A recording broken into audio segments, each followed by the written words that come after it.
Triple H breaks silence and explains what really caused the death of Hulk Hogan. Did Triple H just reveal what really happened to Hulk Hogan? Wrestling fans, you need to hear this. I end this emotional exposé. WWE's chief content officer Triple H finally breaks his silence and shares explosive new details about the events leading up to the tragic death of wrestling legend Hulk Hogan, from backstage tension to shocking health revelations. This video unpacks every angle of the story. Whether you're a lifelong Hulkamaniac or just curious about what really went on behind the curtain, this is one video you can't miss. As the countdown to Woo, a celebration of Ric Flair, grew closer, something began to shift, not just within WWE, but throughout the entire wrestling world. Other promotions, even longtime rivals, began offering tributes. AEW's Tony Khan tweeted a heartfelt message, honoring Flair as a trailblazer and wishing him strength in his recovery. New Japan Pro Wrestling opened one of their summer events with a Ric Flair tribute video played to a Japanese audience who still remembered his iconic matches with Antonio Inoki and Tatsumi Fujinami. The wrestling world, once so divided by brands and borders, now stood united by one man's fight to stay alive. Back at home, Ric Flair watched all of it unfold.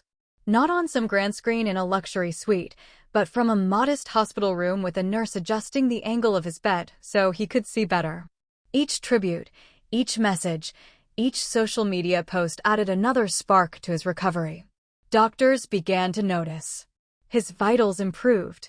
His mood lightened. Even his appetite returned, if only slightly. He asked for one thing that surprised everyone: a slice of pepperoni pizza. "Whoa," he said with a laugh. "Let's break the rules a little." Charlotte brought it to him herself. They sat together, father and daughter, sharing greasy slices and stories. For the first time in weeks, the conversation turned light.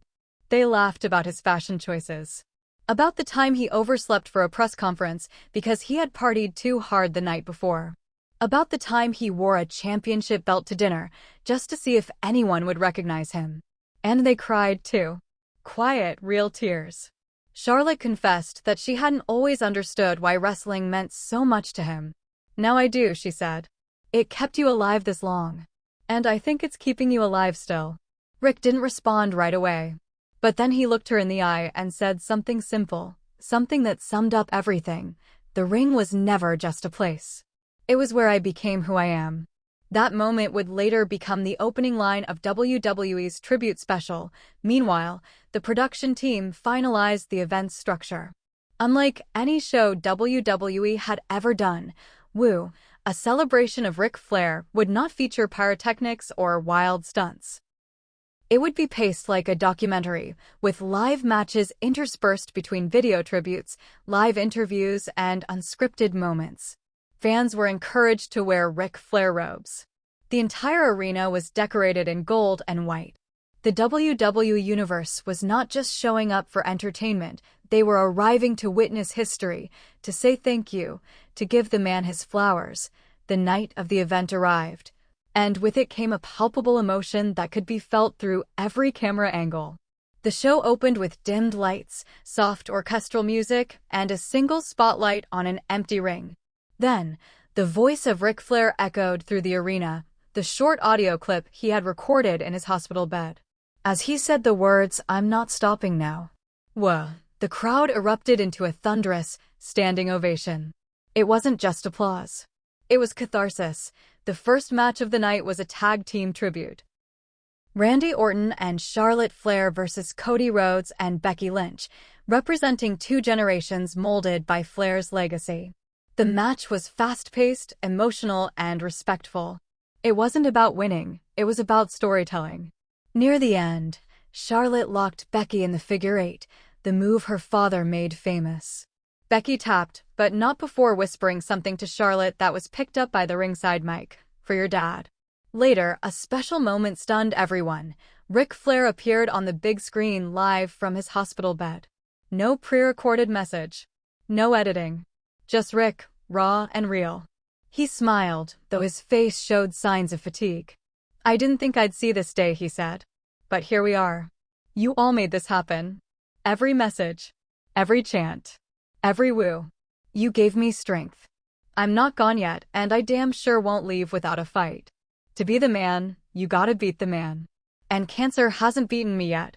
The crowd wept, not because it was sad, but because it was honest. Throughout the night, legends emerged from the curtain one by one: Shawn Michaels, Batista, Sting, even Hulk Hogan, each sharing a personal Ric Flair memory. Stories of hotel brawls, wild nights on the road, last-minute match changes, and heart-to-heart conversations that shaped their careers.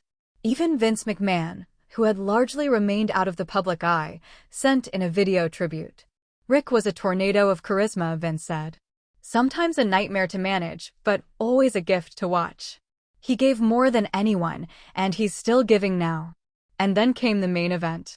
Not a match, but a moment. A surprise. As the lights dimmed again, and the ring stood empty, the crowd held their breath, and then, the unmistakable music hit, Ric Flair's theme.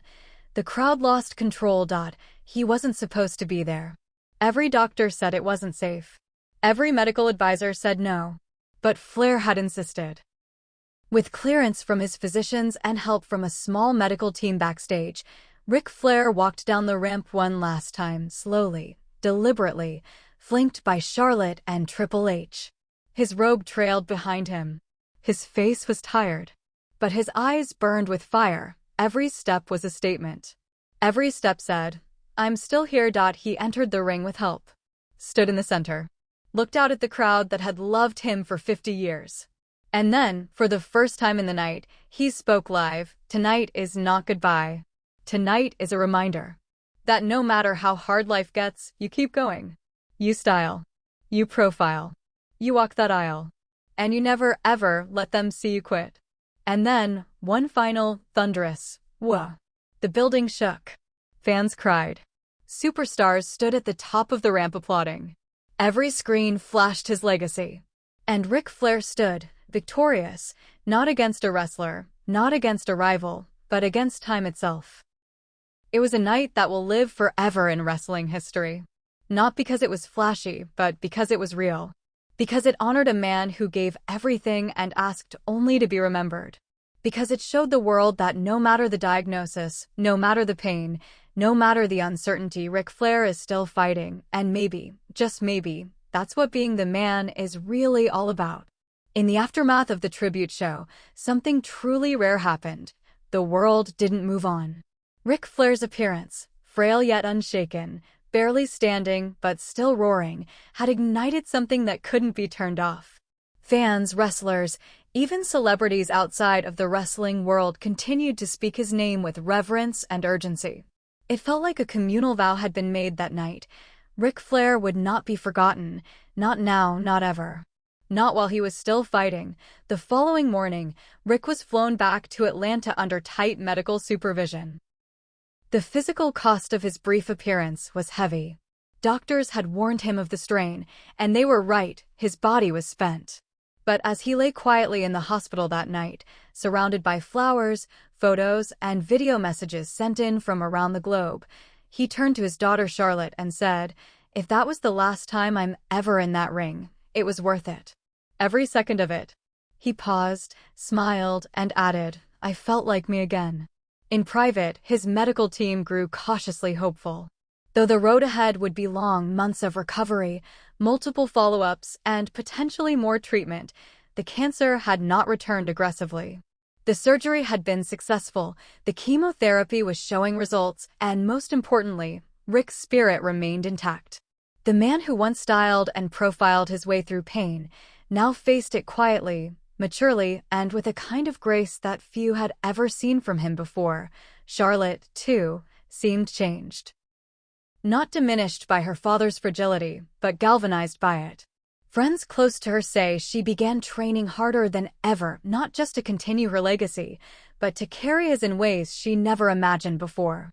She's even discussed with WWE the idea of temporarily stepping away from storylines in order to help produce a biographical series on her father's life. "I want to tell it all," she reportedly told a friend. Not just the highs. The nights he couldn't get out of bed. The guilt. The pain. The way he still smiled. Behind closed doors, WWE also began developing a permanent Ric Flair exhibit at its new headquarters in Stamford, Connecticut. Not a Hall of Fame wing, but an immersive experience. A place where fans could walk through his story, from the day he was adopted to the night he roared through a sold-out stadium one last time.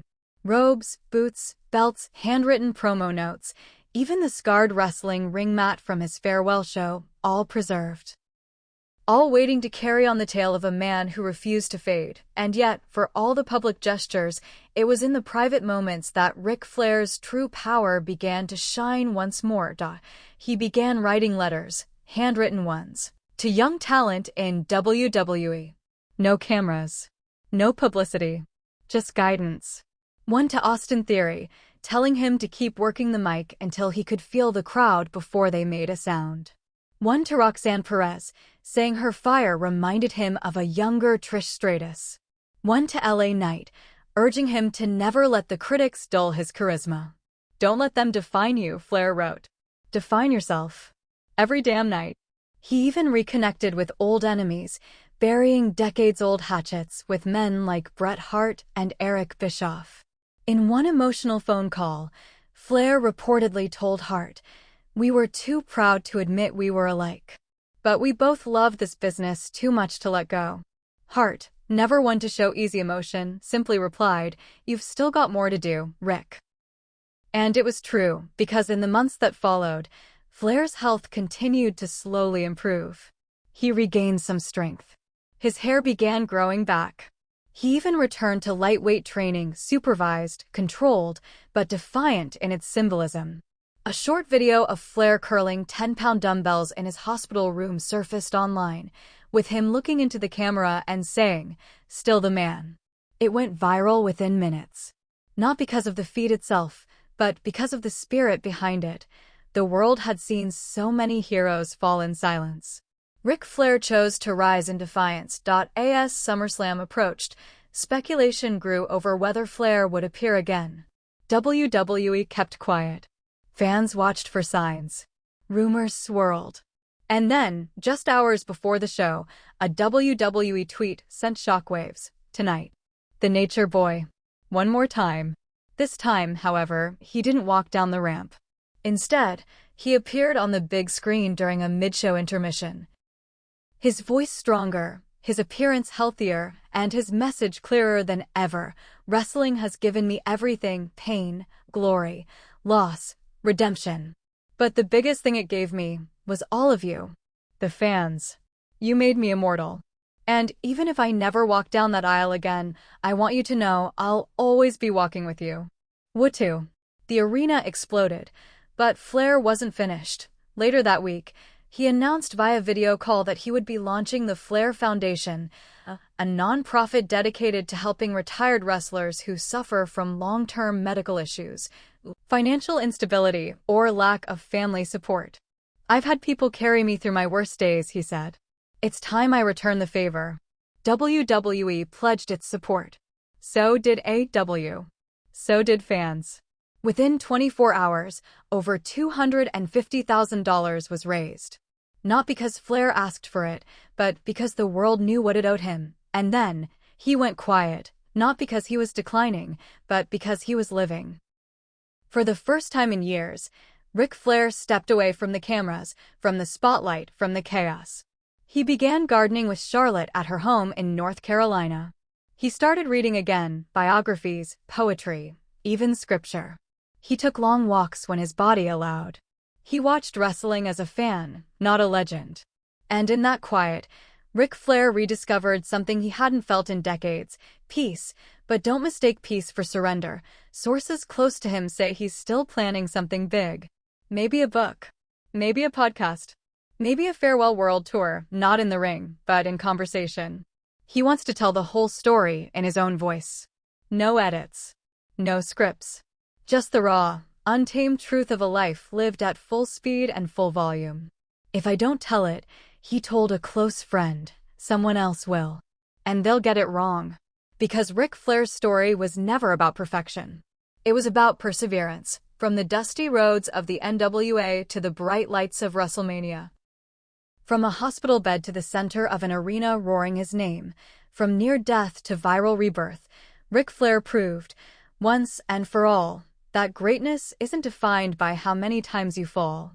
It's defined by how many times you stand up, scream, whoa, and keep going anyway. So if you're watching this story unfold, if you're wondering how to deal with your own pain, your own setbacks, your own battles, remember Ric Flair.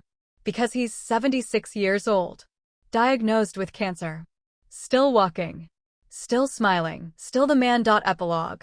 Weeks turned into months, and for Ric Flair, life began to settle into a new rhythm. It wasn't the rhythm of ring bells and backstage chaos, it was quieter now. Slower. But somehow no less powerful.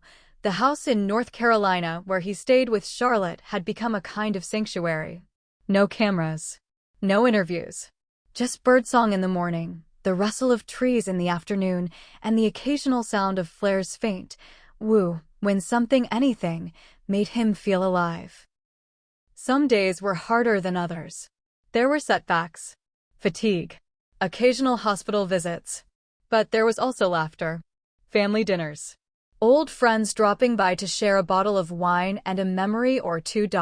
And then came one of the most unexpected moments of all. On a quiet Sunday afternoon, Charlotte posted a video to her social media, a backyard cookout, the grill sizzling, dogs barking in the background, and Ric Flair, sitting in a lounge chair, wearing aviator sunglasses and a t-shirt that read, "Still the man."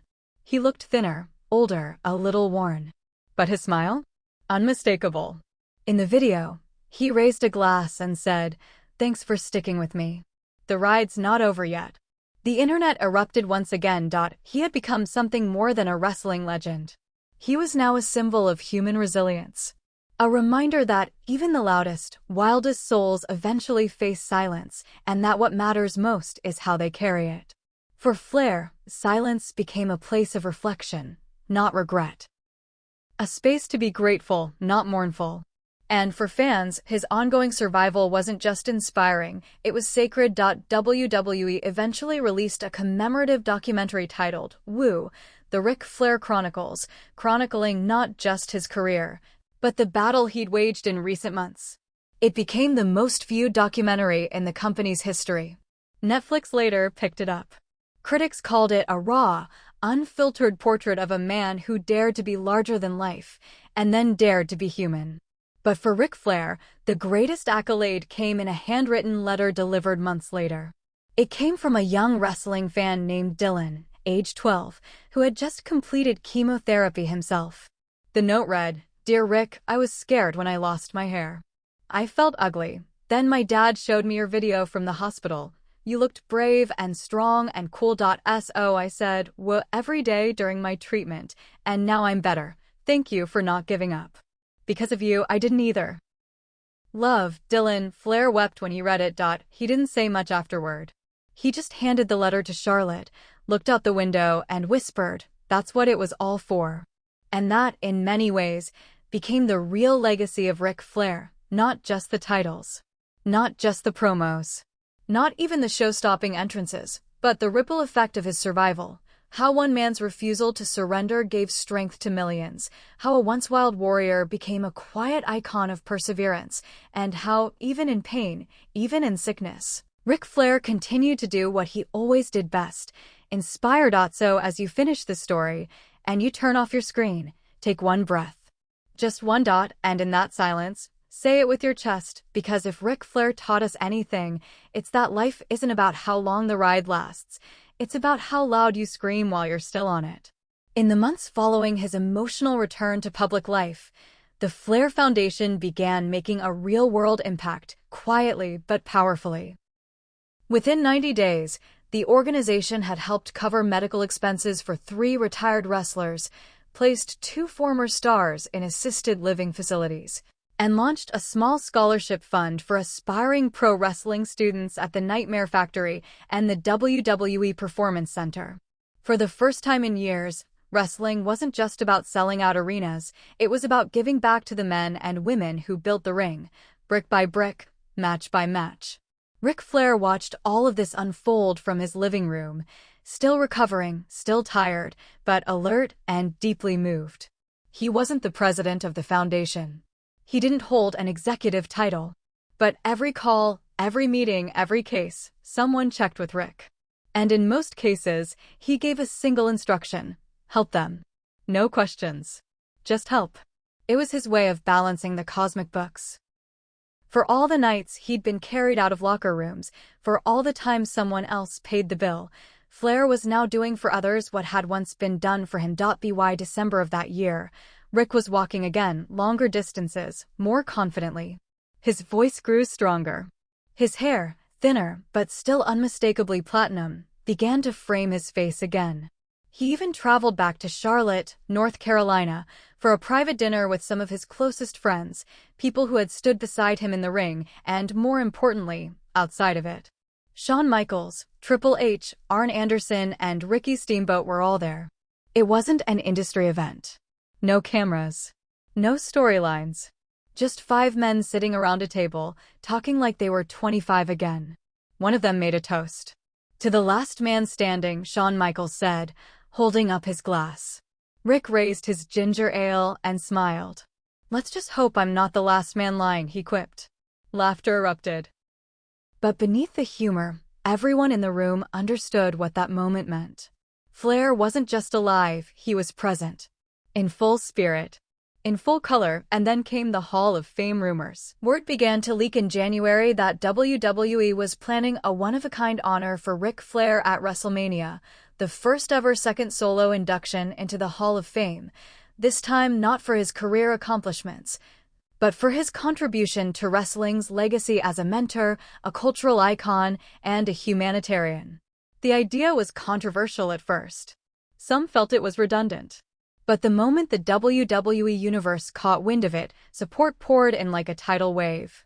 Fans weren't just on board, they demanded it. When the announcement finally came during an episode of Raw, the arena erupted. A special video package played, featuring voices not just from WWE, but from around the world. Mike Tyson, Snoop Dogg, Charles Barkley, Dwayne "The Rock" Johnson. Even President Biden made a cameo clip, half-jokingly calling Flair the most electrifying man in robes and Rolexes. The honor was no longer just about wrestling, it was about resilience, about survival, about legacy.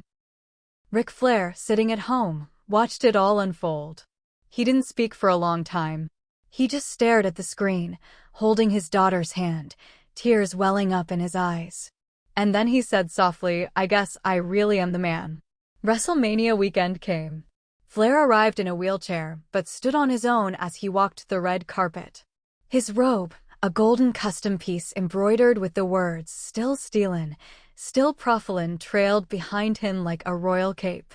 When the lights dimmed in the Hall of Fame ceremony and Rick was introduced, the crowd gave him a standing ovation that lasted nearly 7 minutes. Not one fan sat down.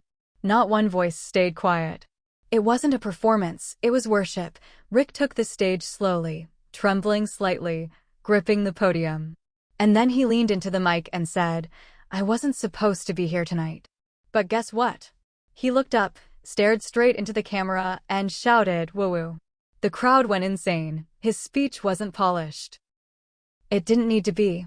It was raw, honest, vulnerable. He talked about addiction, about nearly dying, about the regret he felt missing time with his family. But he also talked about forgiveness, about the healing power of fans, about the fact that wrestling gave him everything, even when he gave it too much. He ended with this: "I spent my life chasing greatness. I spent years pretending to be invincible. But I'm not. I'm just a man. A man who lived fast, crashed hard, and somehow miraculously kept getting up. I'm not here because I was perfect. I'm here because I never quit, and neither should you." That line would be replayed for years. By spring, Rick had transitioned into a new role within WWE, not on screen, but behind the curtain. A quiet advisor to the creative team. He wasn't dictating storylines. He was offering emotional truth. What it feels like to lose. To come back. To bleed. To cry. His insight helped shape some of the most powerful promos of that year. You could hear it in the voices of superstars who'd once only known him as a legend. They now spoke like they were channeling his soul. And in summer, Ric Flair did something no one expected. He taught a class, a private, invite-only session at the Performance Center, billed simply as Promo Day with the Nature Boy. 10 up-and-coming stars, 3 hours, 1 Ric Flair. No scripts. No cameras. Just fire. He walked them through fear. Through vulnerability. Through the art of holding a mic like a weapon and turning silence into electricity. One student, shaking from nerves, broke down during the session. Rick walked over, placed a hand on their shoulder, and said, "You don't need to be perfect. You just need to be real. The fans can smell fake a mile away. Give them your heart, and they'll carry you forever." That quote went on to be printed on the wall of the Performance Center, because that's what Ric Flair had become, not just the man who shouted, "Woo."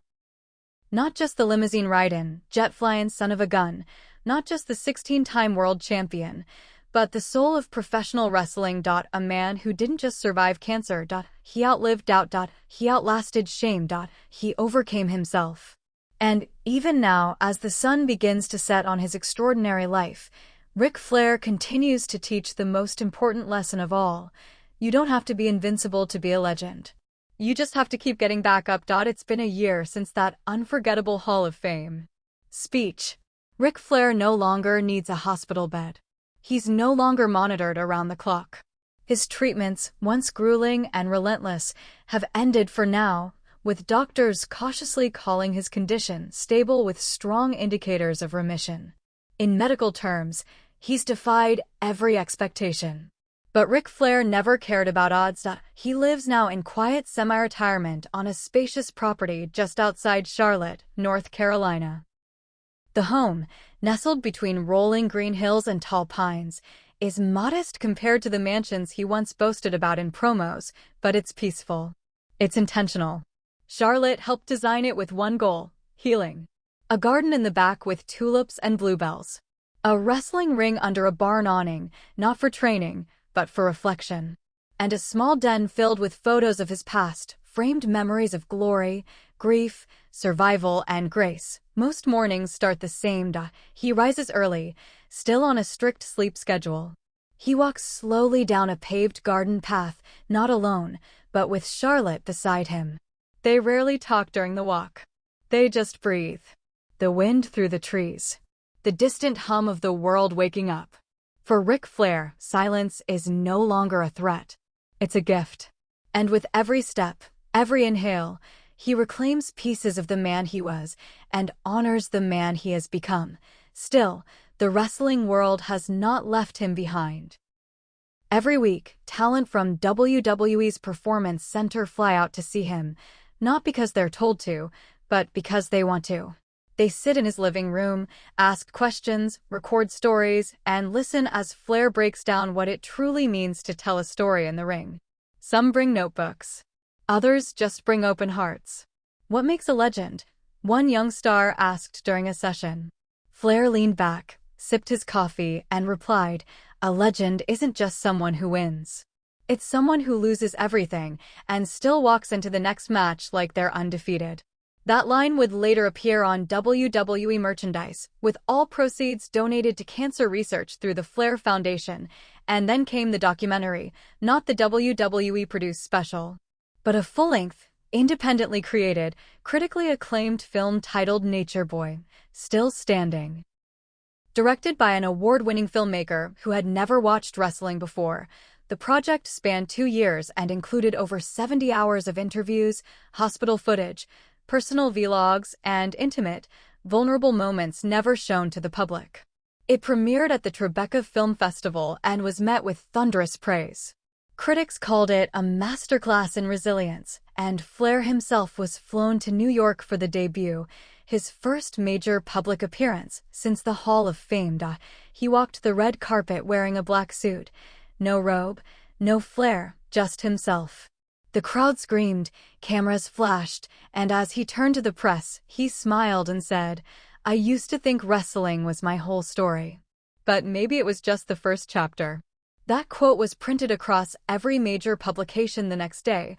After the film aired, Fans sent in thousands of letters, not emails, actual handwritten letters, thanking Ric Flair for his honesty, for showing his scars, for not covering up the mistakes or the darkness, for making them believe that maybe their own pain wasn't a death sentence, but the beginning of something greater. One letter from a firefighter in Ohio who had lost a child and almost taken his own life ended with the words, "You didn't just help me survive.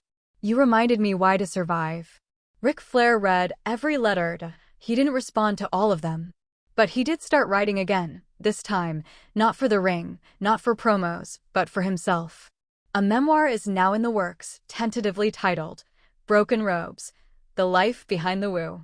Unlike previous autobiographies, this one doesn't focus on match stats or promo wars. It focuses on the void, the addiction, the guilt, the survival, and the unexpected redemption that came not in the ring, but in the hospital, at his daughter's side, in the mirror when he no longer recognized his face, but still chose to love what was left. Publishers are already calling it the most honest wrestling memoir ever written. In private.